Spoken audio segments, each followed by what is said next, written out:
after we've done our very first introduction of what is a leader, what is their role, what are the basics, what is the function. Again, getting back to the pure basics will make it much easier for you to lead and be a successful leader, because your mind is on the fundamentals. So what do we cover? What is the main role of a leader, and what are those main leadership qualities?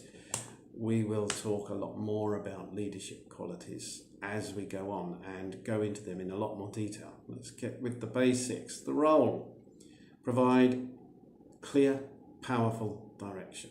Clear, succinct, to the point, easy to understand, that everybody sees where we're going.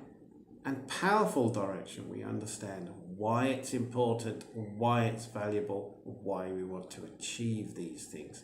This is vitally important, number one role.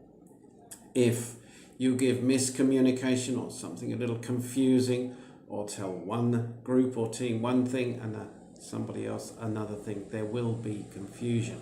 That confusion can run through your business very quickly. So, back to the basics. Where are we going? Clear, powerful direction.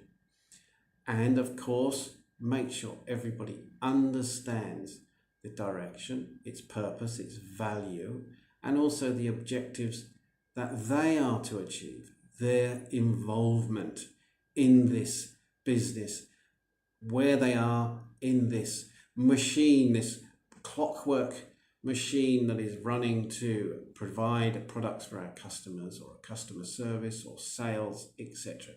What their role is, what's expected of them, and what is needed to achieve success in the future. So once they know all of this, of course, hopefully they are motivated, but it is the leader's job to give that motivation as well. So your direction needs to be a powerful direction that gives feelings, emotions, and it's clear that it is a positive future that everybody wants to work towards.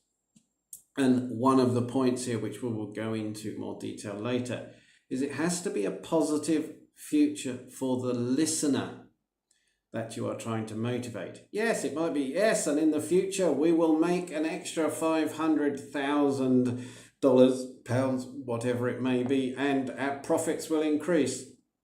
But if there is no return for those that you are expected to do all the work to achieve that, just the company gains a lot more money, then they're going to be slightly less motivated than if perhaps they were in some sort of scheme where they also benefited.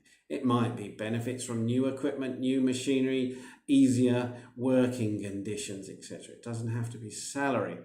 So, okay, they achieve these targets and these objectives, then you must celebrate them too. So you need to make sure that you set these targets and objectives on the way towards your final goal so that they are achievable and there are clear points when they have been achieved. Now we talk about SMART goals, S-M-A-R-T, SMART goals later on, but basically as an introduction. Make sure those goals are achievable. They're not like, oh, sometime next year. No, we need to achieve phase 1 by the end of next month, and then we will review our progress by then. And then talk to and celebrate these successes. So people are basically moving forwards in one direction. It might be a long way away, this future goal or aim that you've set, but they can recognize they are taking steps towards it and celebrate each one of those steps with a well done.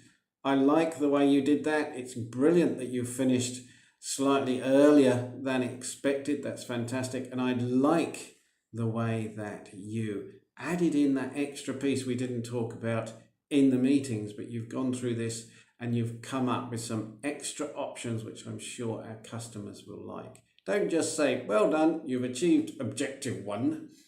Here's objective 2, because People will think, well, every time I finish the first one, straight away I get the second one. Why do I need to hurry to finish the first just to get more work? Yes, unfortunately, people do think that way.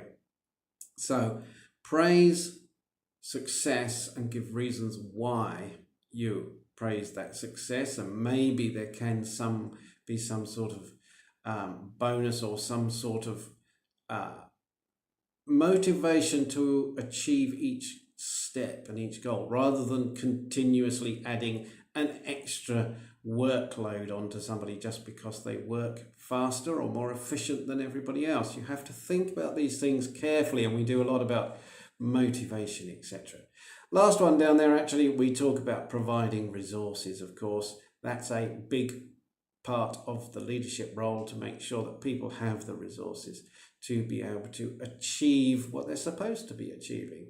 Because if they don't have the resources, then they're not going to be able to achieve what is expected of them, and they're going to be demotivated.